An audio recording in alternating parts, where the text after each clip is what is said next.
a bamboo tree to grow. Yeah. You put it into the ground, and it takes 5 years before it to break soil. Wow. And then it's like shoots 10 feet in the air. Yeah. Saying, hey, you know, you get celebrated in the light for what you did in the dark. That's freaking brilliant.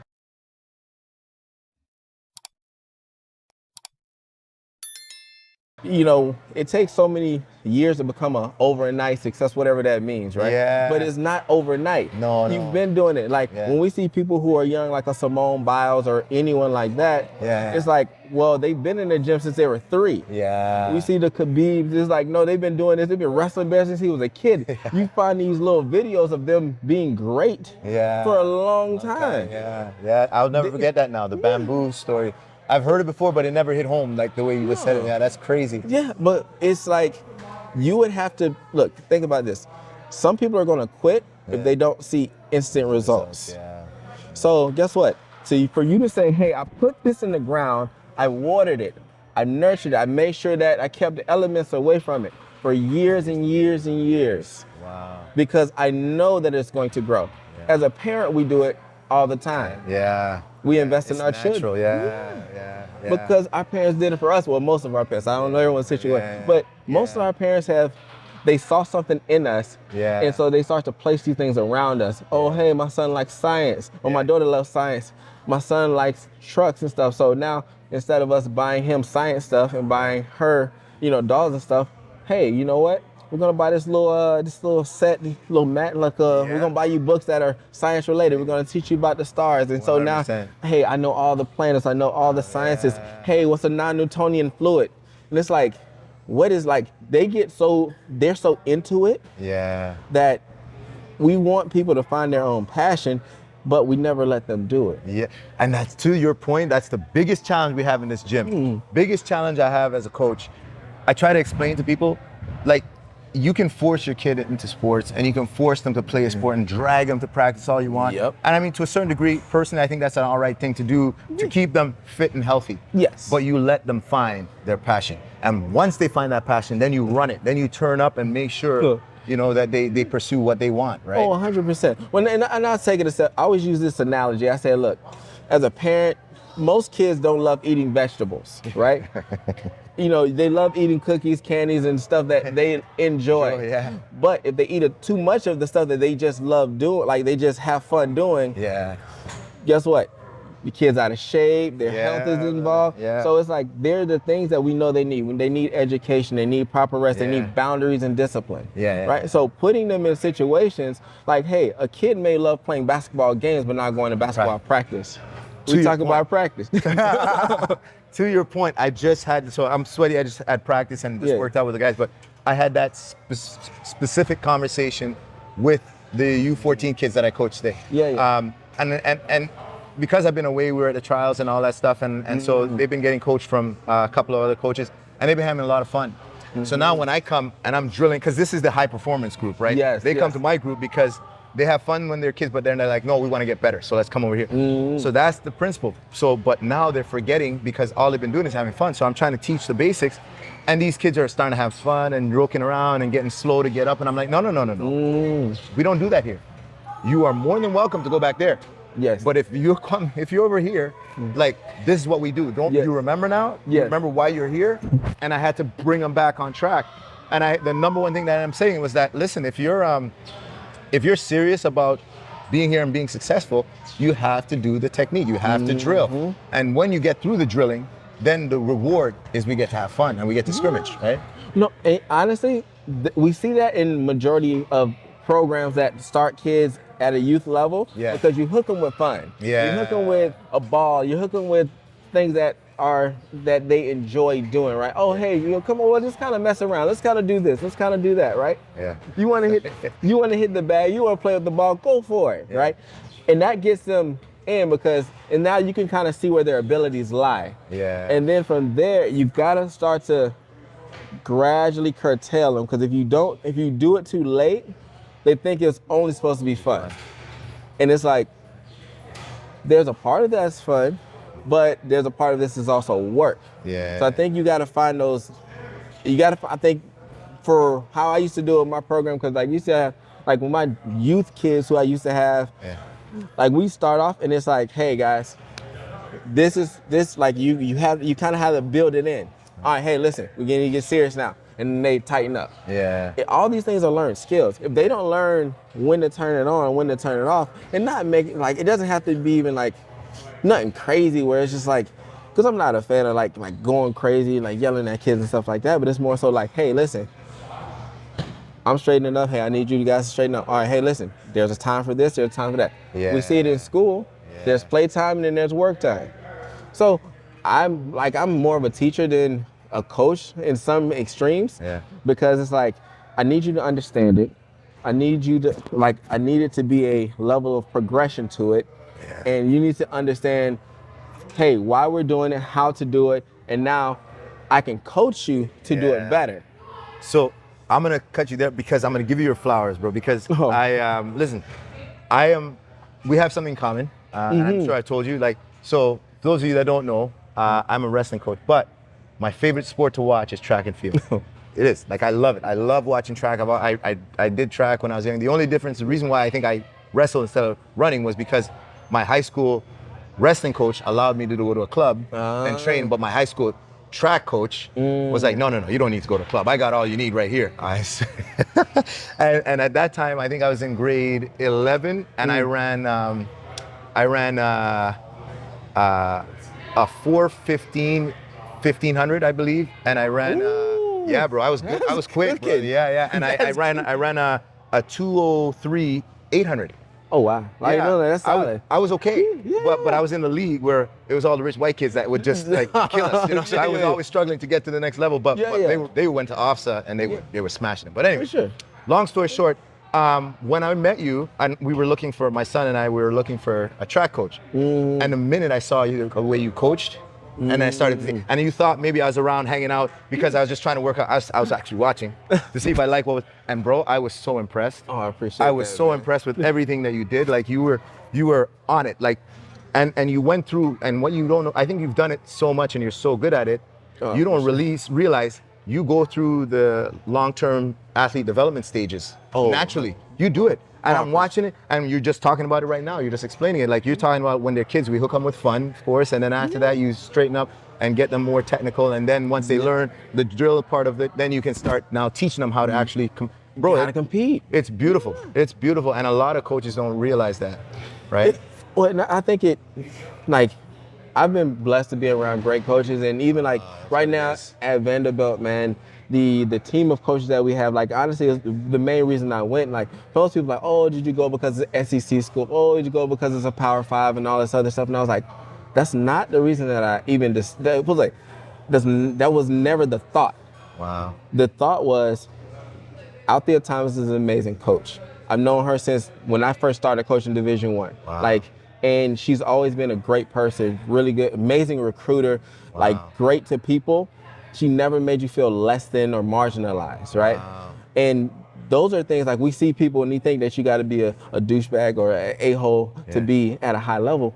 That's not true. No. No. The quality of the person you are and the quality of your skill level determines how high you go. Not so much, I'm just going to be a jerk. Listen, of course there's going to be non-negotiables. Hey, look, it's time for business, right?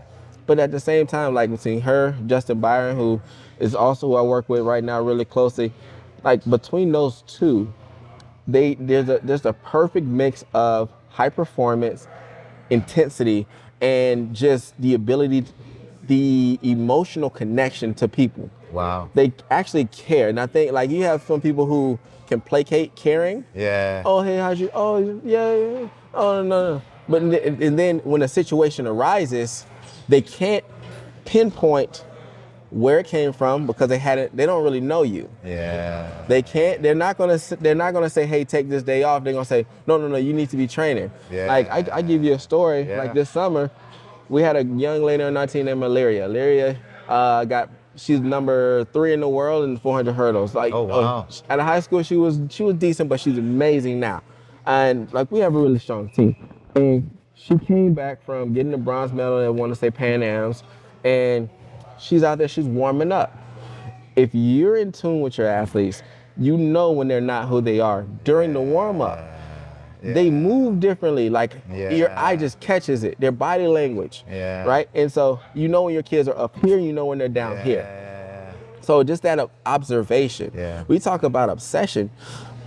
The art of the sport is an obsession, but the coaching art is an even greater obsession because it's outside of your hands. It's your ability to, like I always say, if I can get a controller and press the buttons, I'm all world record holders. But that's not how this works. No. The coaching is the art of getting what's in our heads out of our mouths into their bodies the way we want it to be done. Yes. And what's going to allow for them to reach the highest point and perform at the highest levels. And so so Illyria came out and, you're coming off a high. So guess what? There's a, and so it's a dump for sure. there's a dump. And so she comes in and coach sees her and she's like, hey, Illyria, how your day going? She's like, oh, I'm good. But it's not the same. Like if you know Illyria, you know Illyria, right? And so she starts warming up and coach is just kind of like super dialed in. And it's like some coaches are going to like be texting on their phone or just kind of be all over the place, not really paying attention. And it was like, and it's one of those things where even if something was going on, when she knows it, she's gonna stop and be like, let me look at this. Right? Like a technique thing. Like something's wrong. I can't pinpoint it, but something's wrong here. And now all the antennas are up. And one of the things that JB said, and I think this is the best way to describe it, he said coaching at the highest level is exhausting because it requires all 5 senses. Wow. You hear it? Because it was like, for you if a takedown's fast or slow. It's like, or if it's something a little, that was in wrestling, I wait for this. So that timing. And it's like what Mike Tyson said, I want 2 punches at once. That timing. You hear, you've heard it so much, you're trained. So your senses, you feel it like, hey, oh, that was hard. Like, this is totally It's kind of like if you know, you know. If you know, you know. And that's why I like the highest level coaches consistently do it at a high level. And everybody has the same performance. Like this team is always going to be good. This team's always going to be trash. This team, and so my biggest beef right now with like, let's say Canada Wrestling and our certification for coaching, I keep telling them, coaching is an art. It's an art. You can't just study the theory and do the theoretical part. You need mentorship. If you're going to build good coaches, you need mentorship. I have to sit with a dude that knows. Just naturally, it's like it reminds me of the Shaolin monks, you know. That's the only way you're gonna learn this art. Because and if you don't do that, like then we're just gonna get worse and worse and worse, and that's pretty much what's been happening. And I think like Canadian sports in general, like we're taking on this. Somebody's leading us to make us feel like we have to have the technical side, the theoretical side. We have to understand the science. We have to understand the behavior. We have to understand the emotions. We have to understand all these. But what we need is the art of understanding coaching. You know, you pair that with good people, and then it's a beautiful thing because then you one coach can impact 1,000 people. Oh, easy. You know what I mean? Easy. And what's most amazing about what you said, bro, is that at your program, I know you guys have like, 50, 60, 70 kids? How many kids you have? We have 45 young ladies. For your coach to dial in to that one person, around 45. Yes. You know what I'm saying? Like that's skill, and that's understanding deeper than the theoretical. And so to finish that up, she said, she saw her warm jog, and she's like, come here. And she's like, you have those moments where it's a check engine light. You ask certain questions, and something's gonna hit that emotional chord. And then Illyria goes on this is that, and now the floodgates. She's not crying, but and then tears. I was about to say, the tears come. She wasn't crying, but she's emotionally dumping all of this that she's been holding, right? And she's like, hey, you okay? You know what? I needed to get that out. She's like, hey, look, we done it. Look, go clean your room, take your time for yourself. Today, look, we're not going to get anything today meaningful from this session. Go home. Call your mom, clean your room, just breathe. 100%. And that in and of itself was, a lot of times you'll have people looking at certain things and they'll say, what did the coach do to get you there? And they'll say, nothing. Yeah, because they can't identify it. Yeah, it's like nothing. It's like they knew I needed to, I was already high strung. They knew I needed to bring it down to a manageable level. Yeah. And if I can't tune you up and tone you down when necessary, Yeah. like Mike Tyson Customato. Yeah. Yeah, that was The perfect. ability to, like, you can say whatever you want about Mike Tyson. Yeah. Customato was a genius 100%. in his ability to dial him up, Yep. calm him down. You were talking, they're talking about like Mike Tyson's crying before a fight, so he's highly emotional. Right, right. And we see now he's highly intelligent. Yeah. But for someone to be able to say, hey, you have these qualities, but you're a human being. Yeah. I'm gonna treat you as a human being. I'm gonna teach you how to manage your emotions. Yeah. And we didn't call it stoicism then, but essentially this is what it was. Yeah. And you as a coach, if you're trying to be a master coach, you have to be in tune with your team, with the environment that you're creating. Yeah. You got to know yourself.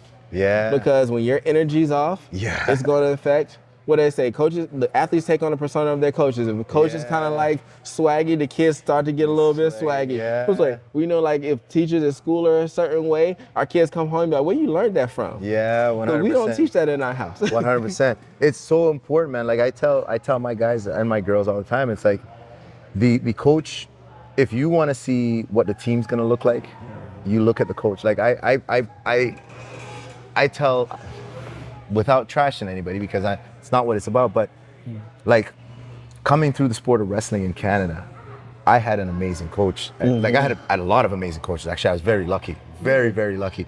But then my university coach, like I've never seen him take a drink. I've never seen him do anything out of positive character, brother. Like he was, and it's funny, a lot of American flipping coaches in the university level, like varsity, I find that they follow that military mindset. Like they're like the head coach is like a 5-star admiral, always, and he's just cool no matter what. Very cool, very sharp, very calm, and handles business this way, you know. And that's what we're missing over here. And I realized it later on in my university career when I realized, like, it's just the same as military. Like, they'll break you so that they can build you up. Right? Like a Mustang. They have to break you. Yes. Yeah. You can't ride a wild horse. No, it's impossible. Yeah, that's amazing. Yeah. You can't ride a wild horse. Yeah. But you said two things that I can identify with. Yeah. Like, the people who usually tend to have like certain issues, they always say, I had bad coaches my whole life. Yeah. And my story is similar to yours. My middle school coach, my 7th grade middle school basketball coach, she taught us how to have fun, how to work together. Yeah. The 8th grade coach, discipline and team culture. Yeah. And he wasn't even a basketball guy. Yeah. But he was. Was he a military guy? He wasn't even military. He was a frat guy. But he was so frat's that's very similar. Yeah. And he was so on discipline. Discipline. You gotta wear your tie. You gotta do this, right? Yeah. And then my high school track coach, not my pole vault coach. My pole vault coach was a different coach. But my high school track coach, he would sit in the stands, even kill. You never. I don't think this man ever smiled. Like when we won state, he smiled. Yeah. Like his eyes would get a little bit big. Yeah. But I learned later on, like, he was like, I'm watching everything that you're doing. If I have to come down there and rah motivate you up, you're not gonna be good no way. I don't have to. And so he would come out, hey guys, he said what he's gonna say, hey, here's the workout.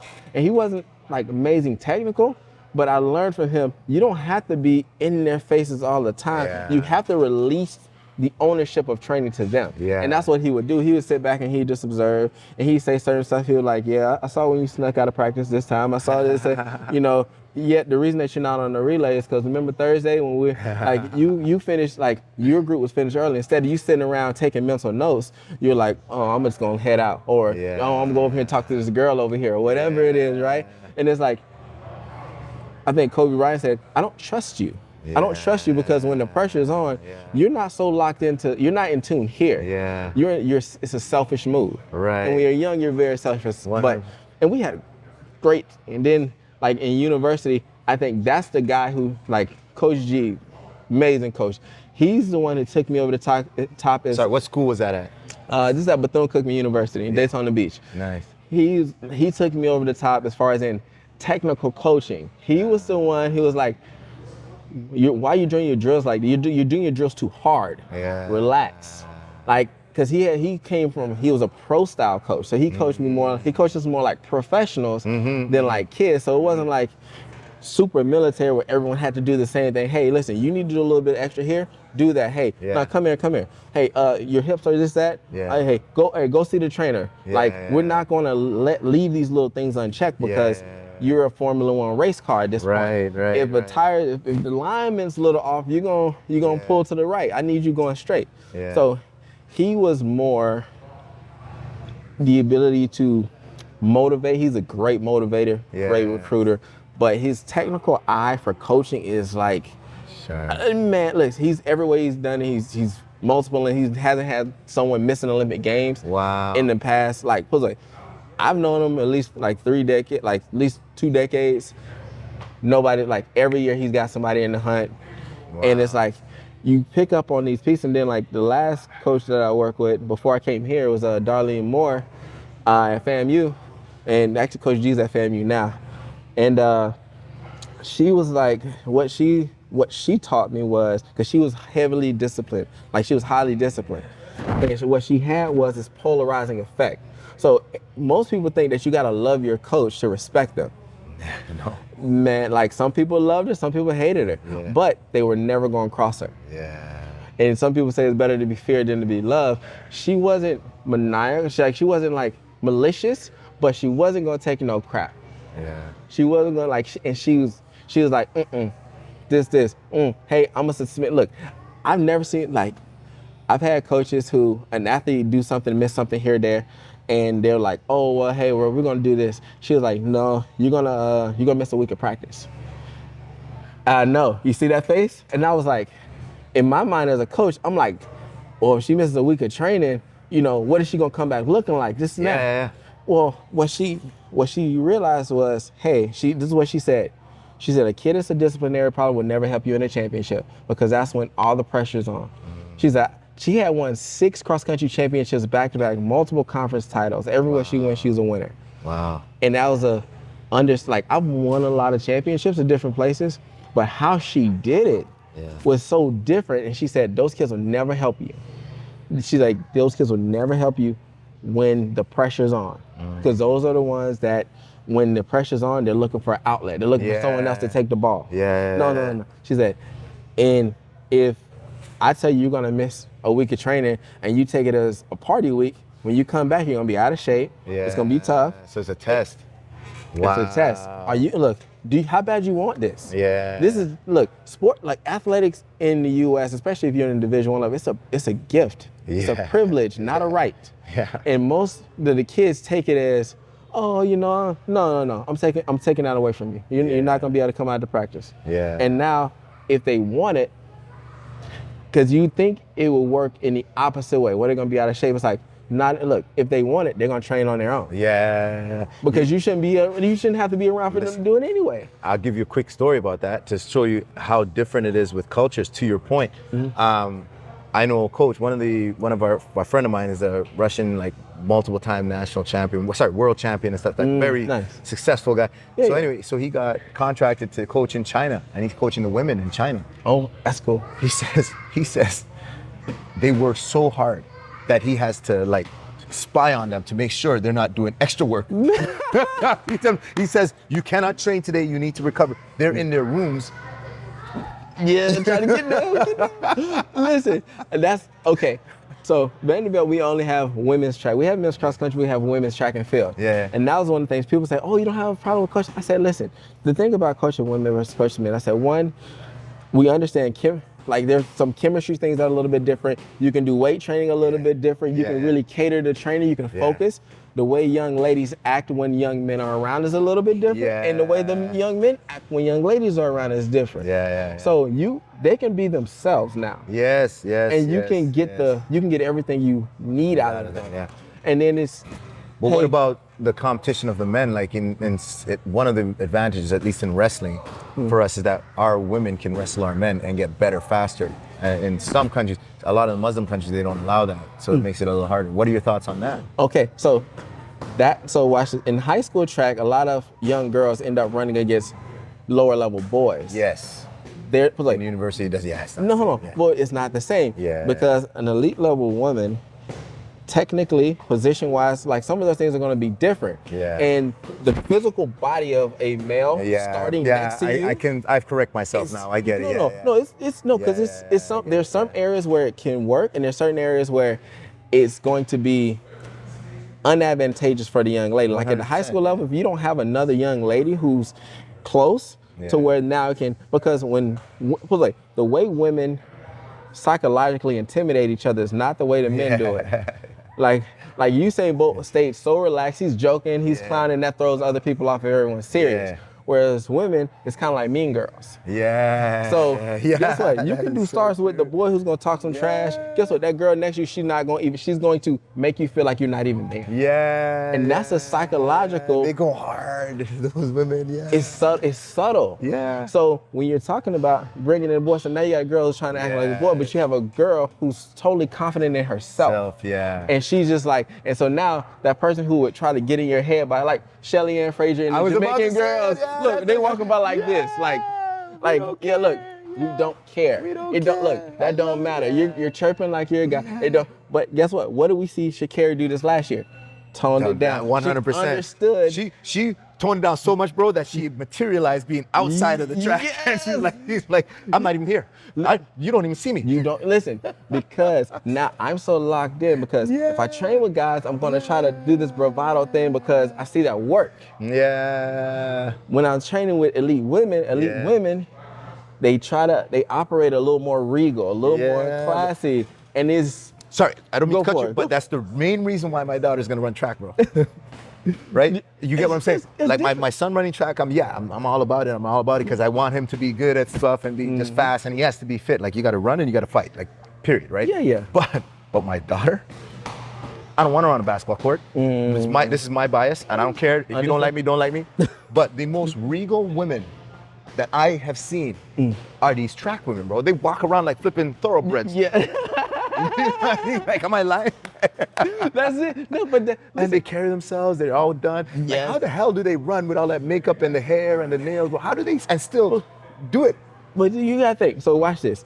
There's no difference than an elite woman sprinter who has to present well and walk into a boardroom and fight for a contract. Like we see That's Serena, savage, bro. Because we see like the Serena Williams. Like there's the moments where we see, like, they'll highlight moments where she was emotional and hype. It's like, when guys do it, they call it passion. We would call it emotional. Yeah. No. It's like those things come out either way because you're human. Yeah. But the professionalism is what we're looking at. Like, I don't care. Like, the cool thing about like certain people is we see who they are as an athlete, and then when we see them in person, it's that Superman Clark Kent thing. Yeah. Their ability to compartmentalize those pieces. Yeah. Because if you can't say, hey, this is who I am as an athlete, but that's not who I am as a person. When you transition out, you don't let people around you breathe. Yeah. And the best people, like yourself, the best athletes that I've gotten to work with, their parents played sports. Yeah. Because they'll say, my time is over. Yeah. This is their journey. Right. I'm not going to overdo it. When they ask me for help, I'm there. You want my coach hat or you want my dad hat? Right. I'm a dad here. I'm a spectator. And I'm going to put you in the environments that I feel are going to instill the right skills, nurture that growth, and, essentially surrogate that process in the sport as opposed to me just doing it for you. Right. Like, instead of me just being your coach. Because there's a level when it's like, I need you to be coachable, so you have to be able to hear other voices outside of myself. Yeah. And I think it's tough. Like, I see this here in Canada a lot, and you see it some in the US. You have people who had never been professional athletes, or hadn't been at a high enough level, or work with a level at a high tier, and they're trying to coach these young children as if they're professionals. Yeah. And it's like, okay, listen, there's steps to it. There's maturities to it. Yeah. Look, if that kid has that demeanor already, that's fine. Yeah. However, it's like I said, it's understanding, hey, this is what an elite youth looks like. This is what an elite junior looks like. This is what an elite professional looks like.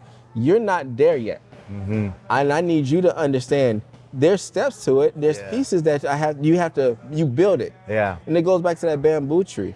Like, it's over time. I got to award you with some discipline. I got to award you with the right materials. I need to put the right content in you. Because, hey, if you're a person who idolizes Michael Jordan or Kobe Bryant, and you're saying, well, I don't like a LeBron James. Well, what can I learn from a LeBron James? Because when you're young, you want to just say, you want to be polar, this or that. It's like when you become older, you understand it's like what Bruce Lee said, it's not different styles. It's one style. It's me putting it all together. I'm gonna take from here, I'm gonna take from there, and I'm gonna put it in my tool bag. Because if I have these additional skills, hey, what's going to work for me in this situation? Look, I might be Michael Jordan in this situation. I might be Shaquille O'Neal in this situation. I might be Phil Jackson in this situation. But if I haven't understood the whole playing field, I get stuck in that role. I can't diversify. And then it's easy for people to figure you out that way. Exactly. 100%. Listen, let's dial back. So we're gonna dial back and actually start this the way we were supposed to start. Because that's how we roll. We'll talk forever. And I'm realizing that it's almost 1 o'clock. So what time is it? 12:44. Jesus Christ. All right. I'm supposed to be on at 1. All right, so we'll start from the beginning, and then I'm going to get your background, and then we're going to wrap it because I got it's Grim's birthday today. So man, happy birthday. All right, so welcome back to Coach Neal's Corner. You're here with Coach Neal, and we're at the Don Kolov Arena right here at Battle Arts Academy, and we have a very special guest, one of my favorite people, someone I love having conversations with, a very knowledgeable, high-performance coach. He focuses on track and field. My man Harold Rose from Vanderbilt University. Thank you for coming on, brother.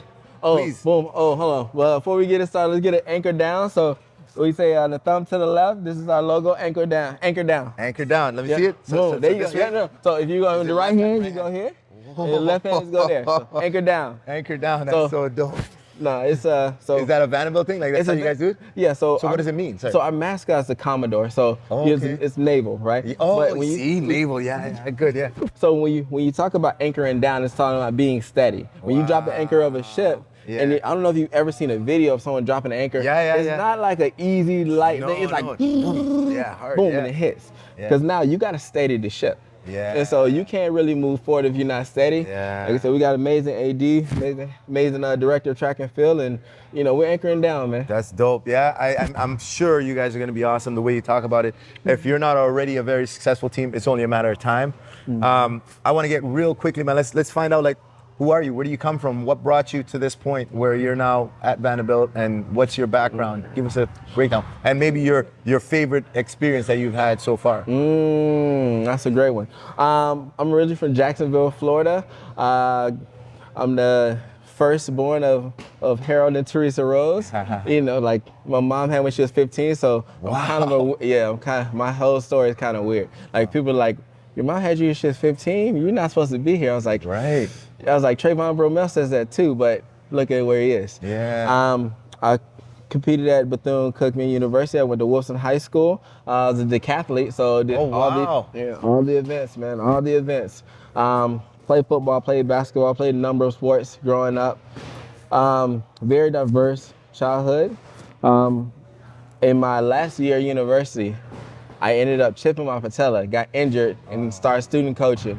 And that's how I got into coaching. The summer, I called it the summer of rejection. Wow. The summer after I graduated, because I had put so many eggs in the athletic basket, I hadn't done enough internships or anything. Like, I had only done sports. I could tell you the meters on the track. I could tell you how to get this, that.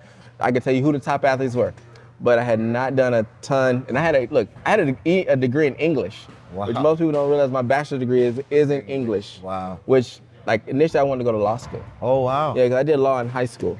And so, like, I felt like pre-law, I had already done 4 years of high school law at my school, and we had really great teachers there.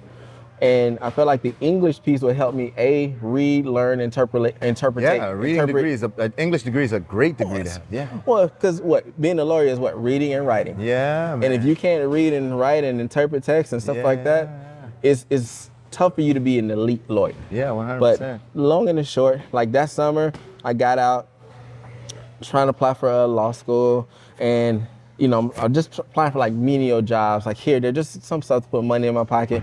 And my note, look, 100+ applications, 0 returns. No, you're too qualified. Wow. And so my mom was like, why don't you volunteer?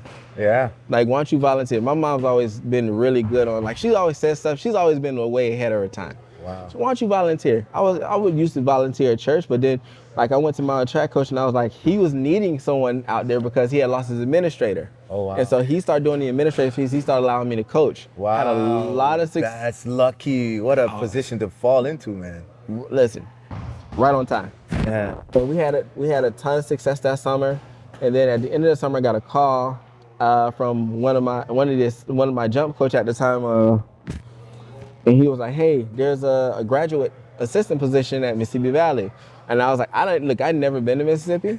I didn't know where. Listen, the Mississippi Valley is in Itta Bena, Mississippi. The name tells it all. And what? Exactly, Itta Bena. Itta Bena. Itta Bena. Jerry Rice went there, right? Wow. But yeah, it was. Look, that's a culture shock, okay. You can put it that way.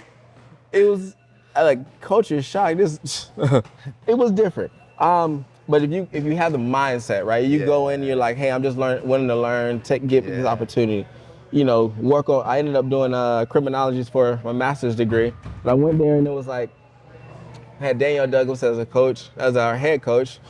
This little lady, she's a hustler, she's a salesperson, she's a great administrator, little coach, and like she actually introduced me to my head coach, my director of track and field now. Oh, no way. So she was like, hey, you should meet this coach over here. She's really good. She went to LSU, she won a national title, And so the position I'm currently in was a result. Was set up from the very first position that I was in. And all got started by volunteering, and all got started by mishap. And it's amazing. We just had a previous interview about how serendipity is such a huge part of success, And I think we attract good shit when we just focus on being a good person and doing good stuff, right? It's amazing. Look, say yes. Like sometimes say yes. Say yes. And say yes and be willing to experience the opportunity. Yeah. Like a lot of times we're like, oh, that's beneath me. Oh, I don't want to do that. And it's like, you never know where it's going to put you, who it's going to put you in front of, what opportunities are going to come from it, right? Because if you're closing doors, you're closing doors. Yeah. Now, some doors need to be closed, but if it's an opportunity where you say, hey, you know what? I can learn from anyone, whether it was what to do or what not to do. Yeah. Then I think it's key. So, but now Danielle was great. I met one of my best friends now, Coach Ferg.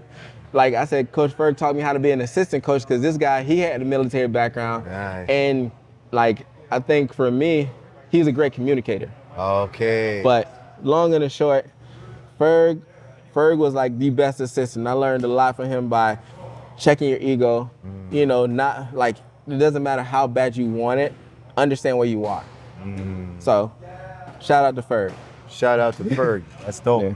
But that's how I got into it. And how'd you get here in Canada, bro? Like, so I was coaching at FAMU. My wife is from St. Vincent, so she's Vincentian. Vinci. Big up to my Vinci people. Yeah. And she's a basketball person, but she started basketball. Like she came to Canada. And it was the first time she picked up a basketball at 16. That's amazing. No, and she was good. Listen, she played netball, I guess. Yeah. But the cool thing about my wife, she could dunk a basketball without any like vertical jump training, without any other training.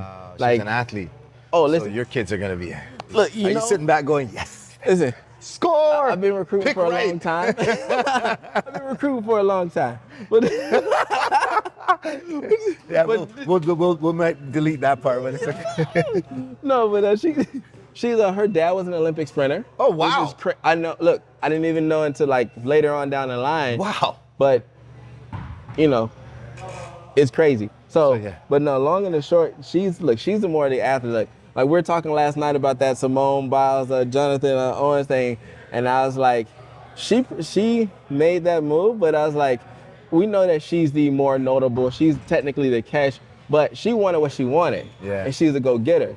And I said, and I told my wife, I said, look, in this relationship, I feel like you're the catch. I was like, I went after you. I know. I was like, I did the steps, and I'll never tell anyone that I was I'm not lucky to have you. Yeah, that's And amazing. So That's amazing. We moved to Tallahassee because she got the academic advising job at FAMU. Wow. I was actually stay-at-home dad at the time, and I was running my own business. Wow. And so the coach there, Darlene Moore, she was like, hey, she told my wife, oh, I heard your husband coaches. We got a position opening up. Tell him to come and apply for it. Yeah. Came and applied, got the job. That was crazy. And then, like, at the end of that year, my wife was like, oh, I hadn't really been out of the U.S. for a long time. We're in Florida. Oh, I want to go back to Canada and just kind of visit my family. And I was like, well, ultimately, you're saying you don't want to live in the U.S. Yeah. And I was like, said, you know what? If we're going to end up in Canada, let's just go now. Like, Good for you, bro. Good. And so that's confidence. Like it's like, I don't care where I am. I'm gonna win. It's all good. Yeah. Like that's savage. Yeah. Well, I had got out of the Division I coaching game a few years prior, like after I had met her, because I said I wanted to understand how to operate and run a business. Because when you're into this lane and you only have that experience, you don't have any other experiences. So I'm gonna show you how brilliant you are right there, because so many coaches here are what I call institutionalists. They, even our admin that runs our sporting organization, you probably are coming to see and understand now, unless they get funding from the government, they have zero funding. They operate like a school or a hospital or an institution. All of these sports, everything should be treated like a business. It's a business. And if you're not an entrepreneur and knowing how to bring funds in, your athletes are gonna be stuck depending on, and it broke my heart to see the amount of kids at the Olympic trials last week that were battling just to get that money. You know what I'm saying? And they're on the mat thinking about the money, and then performance, and what's gonna happen? They lose the match and the money. And now they're lost. Oh, 100%. Well, and that's the thing, right? Like, someone said, there's an analogy. Sorry, just to tie that in, it's because they get so little money that if you only one person gets carding. You know what I'm saying? There needs to be that's crazy. Only one person. In track and field, they get the money and then they break the cards up here, which I think is. See, we used to do that, but we lost funding. But anyway. So there's a saying that a tiger in the wild doesn't envy a tiger in the zoo. Okay. Because a tiger in the wild knows how to hunt. Yeah. So 100%. if you know how to get it yourself, if you know how to go out, build relationships, get the money that you need. You're an entrepreneur. You're an entrepreneur. Right. And so now you're bringing back in, you're more valuable than someone who's gonna give me. And imagine if you teach all your athletes that, bro. Like that's one of my go-to tenets. Like if you cannot support yourself, how the hell are you gonna keep doing this after university? You can't. Right? Like, at best, get done and then go find a job. Exactly. No, and I agree, man. Like they have to start to learn those skills early in sales, marketing, like presentation, all those, speaking. I think speaking is such an underrated one. Not only just public speaking, but having conversations. Like, cause you have kids that their kids text so much that they can't have a face-to-face conversation. They just don't respond so fast. Right. You ask them a question and they're just like processing. You're like, so it's like getting them to think quicker, move quicker, operate quicker, or even figuring out how to slow it down and still not look like an idiot. You know what I mean? But it's funny. One of the most brilliant people I know, he speaks slowly, and a lot of his colleagues think that he's stupid. He's not a smart guy. But the fact is, he says no, because I want to make sure that every single word that comes out of my mouth is deliberate and precise and perfect for the position and the timing and everything. Like and they don't realize that. And so you'll hit them with a gem, and then they're like scrambling to respond. And anyway, it's beautiful to watch. Good communication, right? No, that's honestly, I'll put it this way. Like that's some of the people I work with right now. They're like, because they're gonna ask really good quality questions.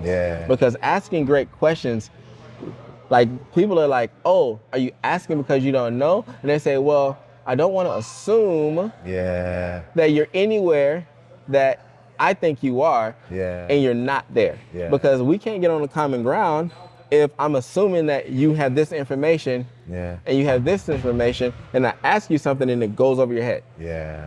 So we can't connect if we're not on the same level. Yeah. We're not on the same plane. Yeah. That's amazing, man. Like I tell you, it's an honor, brother. Like we've had lots of conversations, and every time we get on the phone, like we talk until someone has to do something. Yeah. Like, legit. And we've known each other for like a year and a half now. Yeah. Like, but I feel like I've known you forever. Oh, 100%. You get what I'm saying? Yeah. And I think it's because we get along so well through what we practice. I feel like, do you feel that you're living your purpose? Absolutely. Right? And I feel like there's not a lot of people doing that. Listen. And then the people who are, we can hang all Yeah. day. We can hang.